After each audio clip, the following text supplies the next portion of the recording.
1988년 500m 심해에서 드릴 작업을 진행 중이던 딥코어호의 버드는 수면의 벤티코로부터 작업 중단 지시를 받습니다. 자신을 떠났던 부인 린지가 알 수 없는 사고로 침몰해버린 미국의 핵잠수함에 대한 수색권을 들고 찾아왔기 때문이죠. 그리고 그녀가 이곳을 찾아온 건 단지 과거 딥코어에서 일했던 경력 때문만은 아닐 겁니다. 하지만 새로운 남친과도 헤어진 상태라는 그녀와 버드의 간극은 여전히 좁혀지지 않고 있네요. 어쨌든 이들은 장소를 이동하여 함께 온 커피 대위의 지시에 따라 다시금 하강을 진행하고요. 금방 잠수함을 찾아냅니다. 하지만 당연히 156명의 승무원들은 이미 수몰된 상태고요. 그 끔찍한 광경의 제머는 더 이상 수색을 진행하지 못하네요. 그런데 정전과 함께 마주하게 된 이 신비로운 빛. 그것에 놀란 제머는 과호흡으로 산소 중독에 이르고요. 잠수는 종료됩니다. 그런데 커피 대위가 단독 행동을 시작하네요. 쿠바 연안의 소련 잠수함에 날이 서 있는 상부에서 핵탄두를 준비하라는 명령을 내렸기 때문인데요. 네, 해상의 미국과 소련은 이미 전쟁 직전까지 상황이 다다른 상태거든요. 더불어 수면에선 태풍 프레드릭으로 벤티코의 크레인이 무너지고 그것으로 인해 아비규환에 빠져버린 딥코어는 4명의 선원을 잃고 수면과의 연락도 끊어지고 마는군요. 그럼 이제 산소도 얼마 남지 않은 이곳에서의 생존을 걱정해야 하는 버드에게 린지는 말합니다. 방금 바깥에서 정전과 함께 외계인을 목격했다고 말이죠. 그리고 커피는 말합니다. 소련군이 언제 우리를 공격할지 모른다고.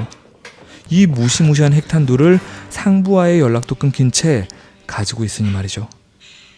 그럼 버드는 선택합니다. 수압과 고립으로 인해 멘탈이 무너져가는 커피보다는 당연히 린지를 믿는 걸로 말이죠. 그리고 린지의 말은 맞았습니다. 이 물을 조절하는 기술을 가진 자들의 존재가 실제함이 말이죠. 하지만 커피는 그렇게 생각하지 않네요. 그래서 발견된 이 적의 위협을 보고할 수 없다면 직접 행동할 수밖에 없다고 결론 내리죠. 하지만 혼수 상태였던 제머가 깨어나 감금된 버드를 구해냅니다.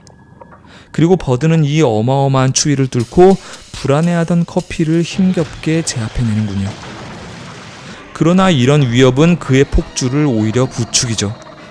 그리고 버드와 린지의 활약은 그런 커피를 이 절벽 아래로 밀어넣는 데까지 성공하는데요. 문제는 이들 역시 안전한 상황이 아니라는 것입니다. 그래서 린지는 말하죠. 이 빙점에 가까운 온도는 익사 후에도 그 생존 가능성을 늘려줄 수 있을 테니 우리를 살려낼 수 있는 건 오직 당신뿐이라고 말이죠. 그리고 그런 믿음과 의지는 둘 다를 살려내는군요.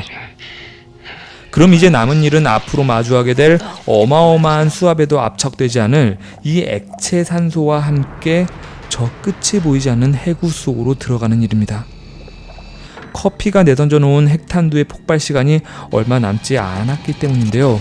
그 끝도 없는 심연 속으로 침전하는 버드를 버티게 하는 건 귓가에서 들려오는 린지의 존재이겠죠. 그렇게 30분을 떨어진 끝에 버드는 핵탄두를 찾아내어 해체까지 성공적으로 해내는군요. 하지만 버드는 알고 있습니다. 애초에 이 미션은 돌아갈 방법이 없었다는 것을. 그리고 등장한 이 외계인.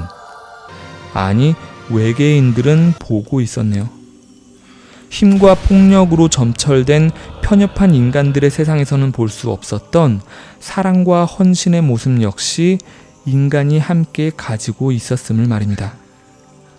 그래서 시작된 세상의 멸망이 잦아들고 잔잔해진 바다 위로 그동안 인류에게 그 정체를 숨기고 있던 이 거대한 UFO가 이제 더 이상 선원들을 지킬 수 없던 딥코어호와 죽은 줄로만 알았던 버드를 함께 띄워 올리게 되면 이 두 남녀의 재회와 함께 영화 어비스는 그 막을 내립니다.